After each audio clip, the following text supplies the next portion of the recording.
Unit second है, second book की तुम्हारी। जो अब तक पढ़ी तुमने वो ऑप्टिक्स पढ़ी थी। ऑप्टिक्स में क्या पढ़ा था? ऑप्टिक्स भी टू टाइप्स की थी, रे ऑप्टिक्स और वेव ऑप्टिक्स। जब हमने सबसे शुरू में स्टार्ट करी थी सेकंड बुक, तो सेकंड बुक में आपने कुछ चीजें पढ़ी थी। जो हमने पहले कहानी सुनाई थी कि न्यूटन के अकॉर्डिंग प्रकाश क्या है और हाइगेन्स के अकॉर्डिंग प्रकाश क्या है। न्यूटन के अकॉर्डिंग हमने प्रकाश पढ़ लिया था। न्यूटन के अकॉर्डिंग प्रकाश पढ़ा था किरण के रूप में, है ना, किरण प्रकाशिकी। उसमें हमने सबसे पहला पढ़ा था प्रकाश, प्रकाश का परावर्तन, अपवर्तन पढ़ा, प्रिज्म वाले कंडीशन पढ़ी थी, प्रिज्म पढ़ा था। फिर हमने पढ़ा था गोलीय दर्पण से लेंस का सूत्र पढ़ा था, सूक्ष्मदर्शी दूरदर्शी पढ़ते हैं। फिर हमारे पास आ गया था हाइगेन्स। भाई साहब हाइगेन्स के अकॉर्डिंग हमने परावर्तन पढ़ा, अपवर्तन पढ़ा, है ना। हाइगेन्स के अकॉर्डिंग अपवर्तन पढ़ा, परावर्तन पढ़ा, फिर व्यतिकरण पढ़ा, फिर हमने विवर्तन पढ़ा। सही है, ये हमने तरंगों के अकॉर्डिंग पढ़ लिया था। इट मीन्स हमारा जो प्रकाश है वो किरण और तरंग दोनों के गुण प्रदर्शित करता है।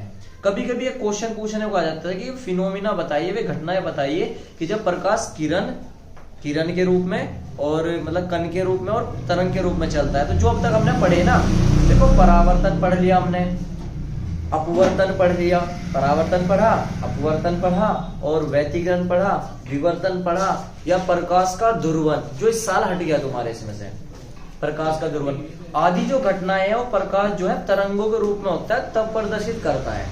और अगर हम बात करें प्रकाश विद्युत प्रभाव की, प्रकाश विद्युत प्रभाव एक ऐसी घटना है जो किरण प्रकाशिकी के अकॉर्डिंग प्रदर्शित होती है, यानी कि कण प्रकाशिकी के अकॉर्डिंग चलती है। ठीक है, और इसकी जो व्याख्या की थी वो की थी आइंस्टीन ने।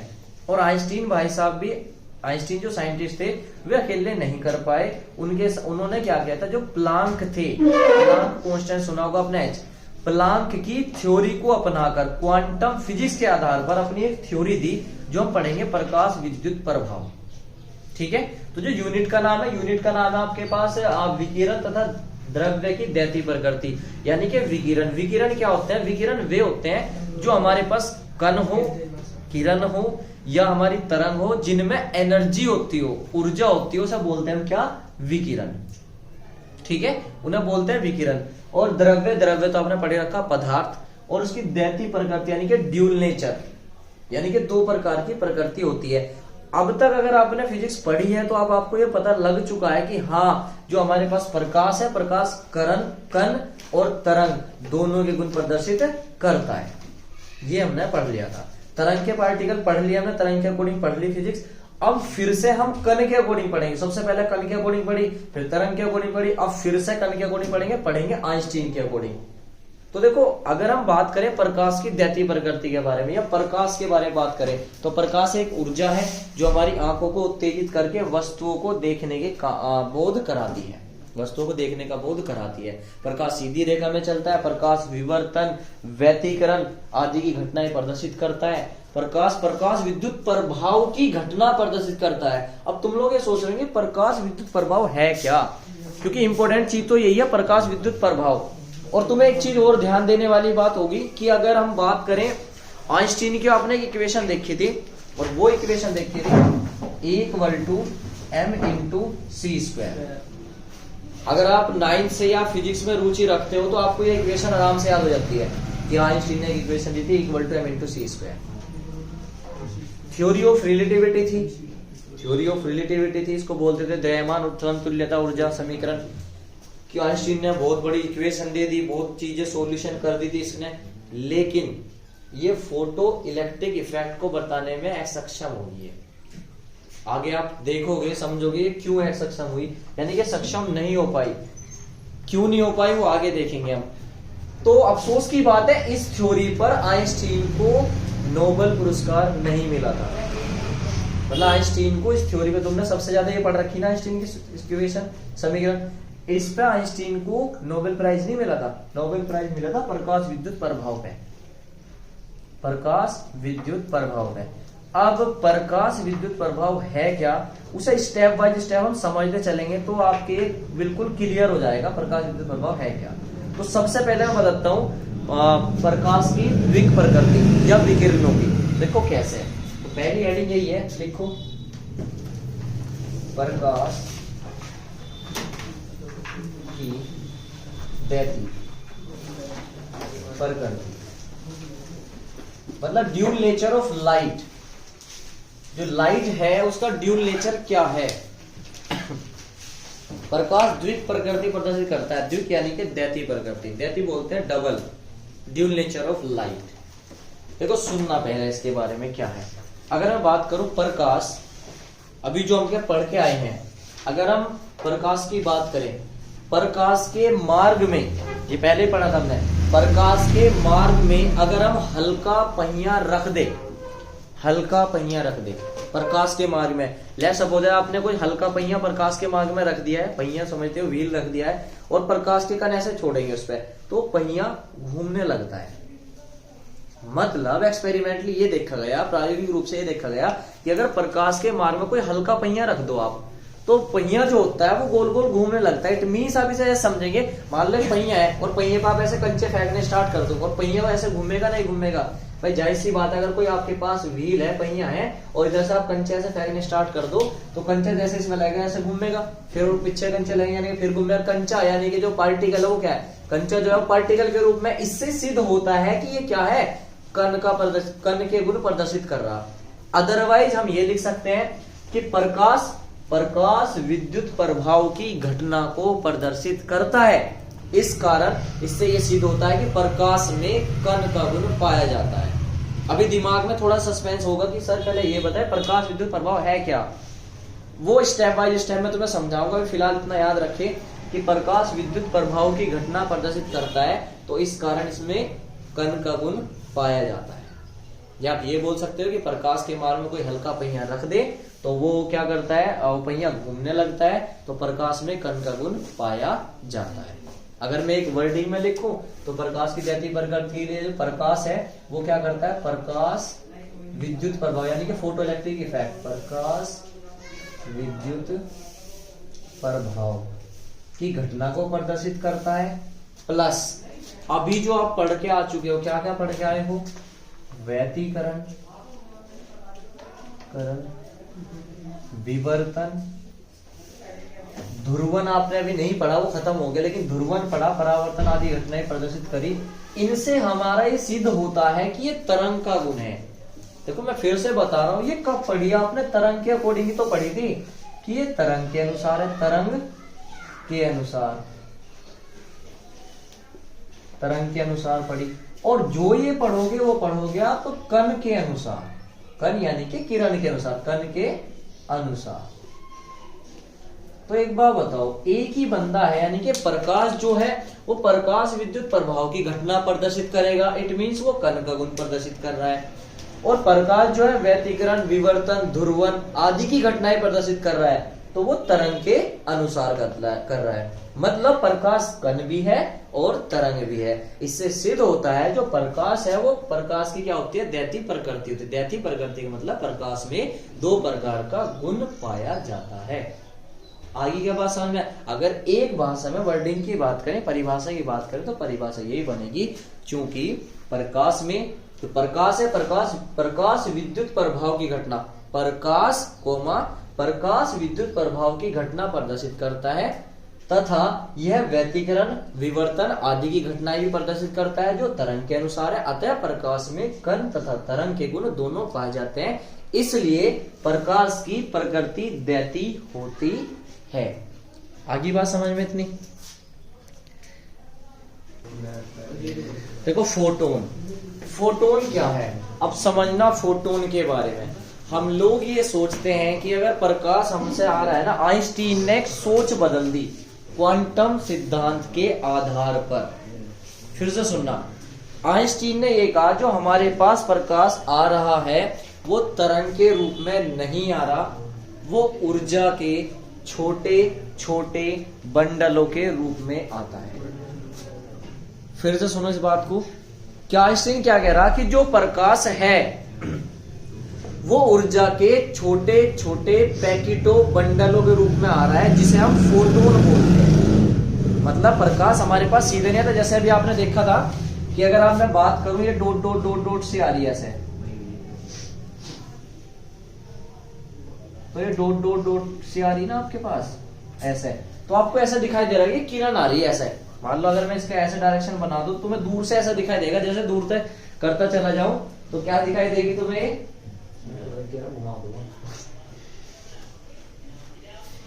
तुम्हें दूर से ऐसे दिखाई देगी कि हमारे पास है किरण जा रही, जो कण है वो क्या जा रही, किरण जा रही। जैसे अभी तुमने देखा था फिनोमेना हुए थे कि सैटेलाइट जा रही, उसकी एलोन मस्क की छोड़ी गई, डॉट डॉट डॉट से जा रही। सर ये क्या गई है? वे क्या थी? वे डॉट डॉट ही तो जा रही थी, यानी कि पार्टिकल है। पार्टिकलों को मिला के क्या बन रही है? किरण। ठीक है, तरंग हमने पढ़ी ली है। मैंने तुम्हें अभी बताया है कि कण के अनुसार है। किसके अनुसार है? कण के अनुसार। तो कण के अनुसार क्या बनी हुई है? किरण। अब यहां थोड़ा सा इंटरेस्टिंग है क्या, कि अगर आपके पास कोई धातु का पदार्थ है, धातु है कोई, धातु का टुकड़ा है ना, पदार्थ तो पदार्थ होता है, ये धातु का कोई टुकड़ा है, मेटल, धातु का टुकड़ा है जैसे। अब सुनना फोटोन क्या है, पहले तो फोटोन सुन लो। फोटोन क्या है? फोटोन क्या है? फोटोन एक कण है, ऊर्जा का एक कण है, जिसकी जो ऊर्जा है वो होती है एच न्यू। फोटोन का विराम द्रव्यमान शून्य होता है। इट मीन्स अगर मैं थोड़ी देर के लिए थ्योरी को रोकूं तो अभी आपको एक चीज समझाता हूं कि आपके पास एक थ्योरी थी इक्वल टू m/c²। अब जब आइंस्टाइन उन्होंने निकाला तो उन्होंने निकाला जो फोटोन है, फोटोन का विराम द्रव्यमान वो क्या होता है? शून्य होता है, शून्य होता है। अब इस बात को ध्यान देना भाई, वो कह रहा फोटोन का विराम द्रव्यमान शून्य, इट मीन जो द्रव्यमान है m कितना है? वो 0। तो मुझे एक बात बताओ, अगर मैं फोटोन की एनर्जी निकालता हूं तो E = m/c², m की वैल्यू यहां रखूंगा तो m क्या हो गया? 0। तो फोटोन की ऊर्जा क्या होगी? 0। अब जब फोटोन की ऊर्जा 0 होगी, जब हम ये भी पढ़ेंगे प्रकाश विद्युत प्रभाव। अरे यार, जिस बंदे की ऊर्जा 0 होगी वो अपने अंदर से इलेक्ट्रॉन कैसे एमिशन कर देगा, एमिट कर देगा? नहीं कर पाएगा, क्योंकि अभी आगे पढ़ोगे आप। फिलहाल तो याद रखो, फोटोन का जो विराम द्रव्यमान होता है वो क्या होता है? शून्य होता है। अगर हम E = m/c² रख दूं, E = m/c² रख दूं तो m का मान तो 0 हो गया, अर्थात फोटोन की ऊर्जा 0 होगी। तो प्रकाश विद्युत प्रभाव तो दिखाने का ही नहीं वो। अभी सस्पेंस है वो कि प्रकाश विद्युत प्रभाव क्या है, वही बताने लग रहा हूं मैं। फिर अब इसने ये कहा कि आइंस्टीन ने कहा जो हमारे पास फोटोन है, ऊर्जा है, वो तो उनके अकॉर्डिंग चल रहा है, क्वांटम फिजिक्स के अकॉर्डिंग। उन्होंने कहा कि हर एक पदार्थ में फ्रीक्वेंसी होती है, आवृत्ति होती है। क्या होती है? आवृत्ति। तो जो फोटोन है, फोटोन की भी ऊर्जा क्या होती है? वो होती है हमारी, वो ऊर्जा इसकी आवृत्ति पर डिपेंड करती है। आवृत्ति है ये न्यू। ऊर्जा समानुपाती होती है न्यू के। समानुपाती का निशान हटाएंगे तो यहाँ पे कांस्टेंट लगेगा, और वो है हमारा h, और h है हमारा यहाँ प्लांक कांस्टेंट। प्लांक नियतांक आपने सुना होगा, h की वैल्यू होती है 6.67 × 10⁻³ जूल सेकेंड। ये प्लांक कांस्टेंट है, प्लांक नियतांक का मान। फिर से आइंस्टीन ने फोटोन की परिभाषा देने के लिए ये बताया कि जो हमारा फोटोन है, फोटोन की एक आवृत्ति होती है, और आवृत्ति कितनी होती है हमारे पास? न्यू। और समानुपाती का निशान हटा के लग जाएगी हमारी h न्यू। तो E = h न्यू। फोटोन एक कण है, प्रकाश का एक कण है, जिसकी ऊर्जा होती है h न्यू, और ये इसी पद में चलती है। h new, 2h new, 3h new, 4h new, यानी कि एक पार्टिकल की ऊर्जा h न्यू है तो दूसरे दो की हो जाएगी 2h न्यू, तीसरे में 3h न्यू, 4 की हो जाएगी 4h न्यू। h हमारे पास कांस्टेंट है, इसकी वैल्यू फिक्स है न्यू। भाई हर एक पार्टिकल की फ्रीक्वेंसी होती है, फ्रीक्वेंसी आप निकाल ले तो ऊर्जा निकलती चली आएगी। इसलिए फोटोन के वाले फॉर्मूले में जब तुम खुद सोचो, आइंस्टीन ने ये भी फॉर्मूला दिया, आइंस्टीन ने ये भी फॉर्मूला दिया, तो ऐसी क्या आपत्ति आ गई थी कि उसको यही देना पड़ा, ये नहीं देना पड़ा? तो वो इसलिए देना पड़ा ये वाला फॉर्मूला क्योंकि फोटोन का विराम द्रव्यमान शून्य होता है। फोटोन का विराम द्रव्यमान क्या होता है? शून्य। और जब ये शून्य होता है तो ऊर्जा नहीं होती। तुम यहाँ एक चीज फिनोमेना ध्यान रख सकते हो, अगर आपको मैं धूप में ले जाकर बैठा दूं, धूप में ले जाकर बैठाता हूँ तो जाहिर सी बात है आपको हीट लगती है, और हीट ही आपके पास क्या होती है? हीट यानी कि उष्मा, उष्मा ही क्या होती है? एनर्जी। एनर्जी मिलती है नहीं मिलती है धूप से?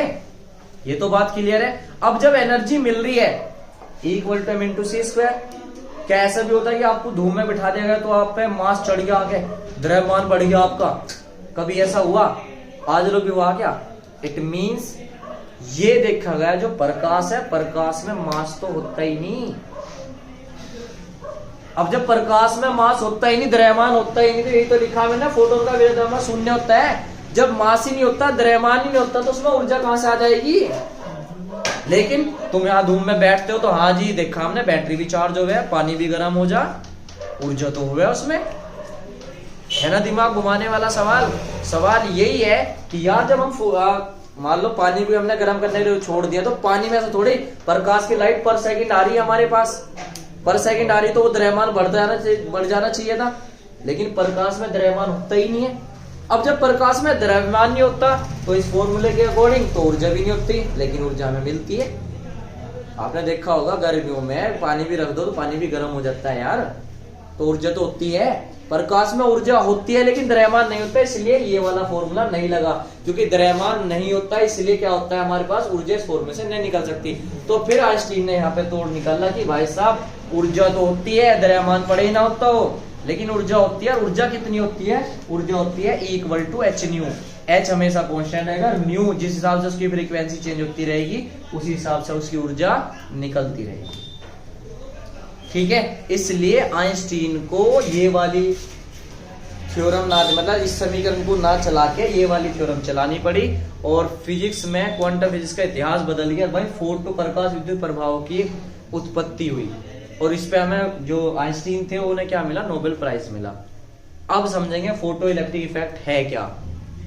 अब फोटोन समझ में आया। फोटोन क्या है, फोटोन एक प्रकार की ऊर्जा है। फोटोन एक कण है प्रकाश का, जिसकी ऊर्जा होती है H new, 2H new, 3H new, 4H new के पदों में होती है, और जिसका विराम द्रव्यमान शून्य होता है।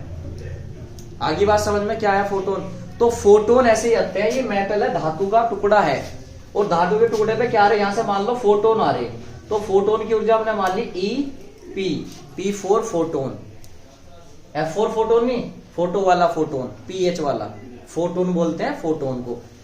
अब यहां से जब ये ऊर्जा आ रही होगी तो देखो बंडलों के पैकेटों में ऐसे आते हैं, ऐसे ऐसे, और इस धातु के पृष्ठ पर जैसे ही गिरेगी यहां पर EP, फोटोन आए। और फोटोन कैसे आ रहे, फोटोन ऐसे आ रहे छोटे छोटे पैकेटों के रूप में। देखो ऐसे, एक पैकेट, दूसरा, ये तीसरा, ये चौथा, ये पांचवा, ये छठा, ऐसे पैकेटों के रूप में आते हैं, और जिसकी ऊर्जा होती है H न्यू, इसकी भी H न्यू। बस आप पदों में बढ़ सकती है, एक की होगी H न्यू, दूसरे की 2H न्यू, तीसरे की 3H न्यू, फोर्थ की 4H न्यू, इस फॉर्म में बढ़ती चली जाती है।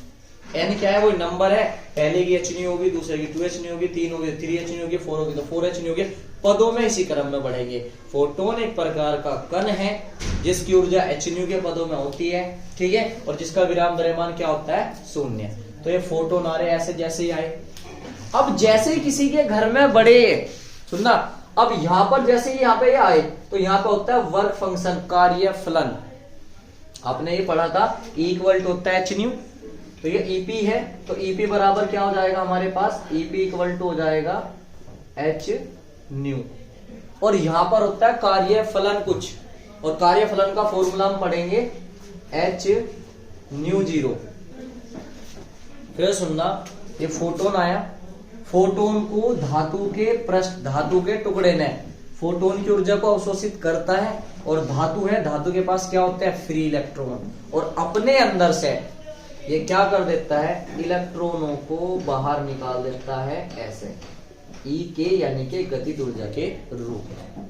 ये है photo electric effect. It means यदि किसी धातु के टुकड़े पर उच्च आवृत्ति के फोटोन को डाला जाए तो धातु के टुकड़े द्वारा फोटोनों की ऊर्जा को अवशोषित कर लिया जाता है, और धातु के टुकड़े से इलेक्ट्रॉनों का उत्सर्जन होना स्टार्ट हो जाता है। इस घटना को प्रकाश विद्युत प्रभाव कहते हैं।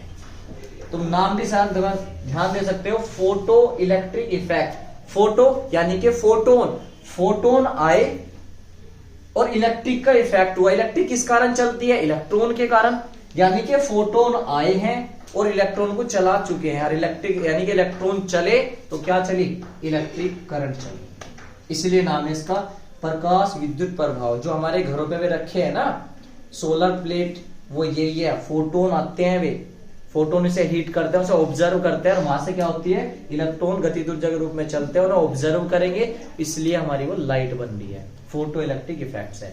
फोटोन का बैटरा भी सुना होगा, फोटोन का बैटरा है जी। अगर ये कहानी समझ नहीं आ रही ना तो मैं कहानी, छोटी सी कहानी बताता हूँ डेली लाइफ से रिलेटेड। कैसे, आप ये समझे, प्रकाश विद्युत प्रभाव तो यही है कि यदि उच्च आवृत्ति के फोटोन को किसी धातु के पृष्ठ पर डाला जाए तो उस धातु के पृष्ठ से जैसे ही गिरेंगे, इस धातु के पृष्ठ से इलेक्ट्रॉन का उत्सर्जन होना स्टार्ट हो जाता है। इस घटना को फोटो इलेक्ट्रिक इफेक्ट बोलते हैं। लेकिन अब मैं तुम्हें समझाऊंगा इसके अकॉर्डिंग। देखो जो इतनी ऊर्जा आई थी ईपी, वो किस किस रूप में बढ़ गई, डब्ल्यू के रूप में, और प्लस बची कुची किसके रूप में चली गई, ई के रूप में। देखिए ऊर्जा होगी नहीं होगी यार, अगर ये ना आता तो ना तो ये कुछ होता, ना ये बाहर निकलता। जाहिर सी बात है इसकी ऊर्जा इन दोनों में डिवाइड हुई नहीं हुई, तो ई पे बराबर डब्ल्यू प्लस ई के होगा नहीं होगा। और यही फोटो इलेक्ट्रिक इफेक्ट यानी कि आइंस्टीन की समीकरण है छोटी सी। अब इसे मैं दूसरे तरीके से समझाने की कोशिश करता हूँ, क्योंकि बहुत सारी परिभाषाएं दूंगा मैं आपको। एक बार बताओ, एक घर है, एक घर है, और घर में जो सदस्य रहते हैं ना, घर में जो सदस्य रहते हैं उसकी ऊर्जा है एच न्यू। एच तो कांस्टेंट है, न्यू है यानी कि एक तरह की एच न्यू। और कोई भाई साहब आता है बाहर से और उसकी ऊर्जा है EP, EP equal to h nu. ये एच न्यू जीरो है, ये है एच न्यू। अब यहां सुनना, मुझे एक बात बताओ, अगर तुम्हारी ऊर्जा ज्यादा होगी तो तुम किसी के घर में एंटर करोगे या नहीं करोगे? यार तुम्हारी ऊर्जा ज्यादा होगी तभी तो तुम किसी घर में एंटर करोगे। अगर तुम्हारी ऊर्जा कम है तो घर वाला क्या कहेगा, बाहर निकल, अंदर नहीं आना, जबरदस्ती तो जा रहे यार, तुम इसके घर में बुला थोड़े रहा था। भाई इसकी ऊर्जा ज्यादा होनी चाहिए तभी तो इसके घर में एंटर करेगा यो। अगर इसकी ऊर्जा ज्यादा होगी तो सब बाहर से बाहर ही फेंक देगा। तो और ऊर्जा किस पर डिपेंड कर दी, आवृत्ति पे। इट मीन्स ये आवृत्ति बड़ी होनी चाहिए या ये आवृत्ति बड़ी होनी चाहिए। फिर से समझो, EP equal to h nu, यानी कि ईपी किस पे डिपेंड कर रहा है, न्यू पे। एच तो कांस्टेंट है भाई। ये डिपेंड किस पे कर रहा है, एच न्यू। ये डिपेंड कर रहा है, और डब्ल्यू किस पे डिपेंड कर रहा है, एच न्यू जीरो पे। मतलब मैं आपको ये समझाना चाह रहा हूं कि एच न्यू बड़ा होना चाहिए या एच न्यू जीरो। बताओ कौन सा बड़ा होना चाहिए, एच न्यू।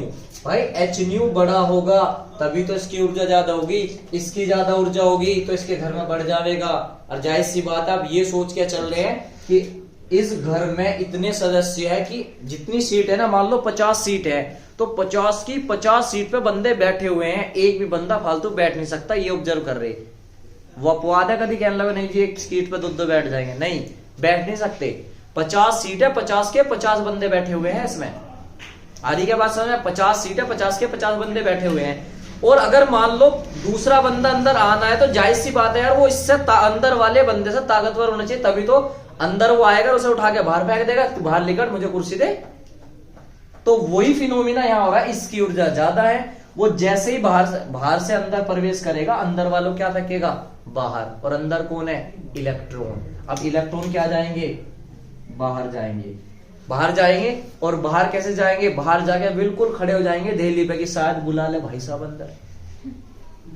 दहली पे जाकर खड़े हो जाएंगे, नहीं हो जाएंगे, शायद बुला ले भाई। लेकिन अगर ये ताकतवर तगड़ा होगा, मतलब ये अत्ते जा रहे, तो अंदर से तुम बंदों को बाहर भेजते जा रहे। मान लो तुम ताकतवर हो, तुम अंदर गए हो, अंदर वाले बंदे को बाहर भेजोगे नहीं भेजोगे?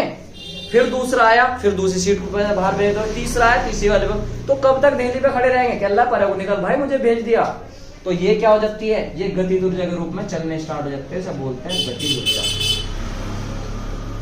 भाई जाहिर सी बात है यार, यहाँ पे ये ईपी था, बड़ा भाई साहब आए, बड़ी एनर्जी वाले आए, इसने यहाँ पे अंदर कार्य फलन किया, वर्क किया, आगे नहीं फेंका गया उसे, वर्क किया।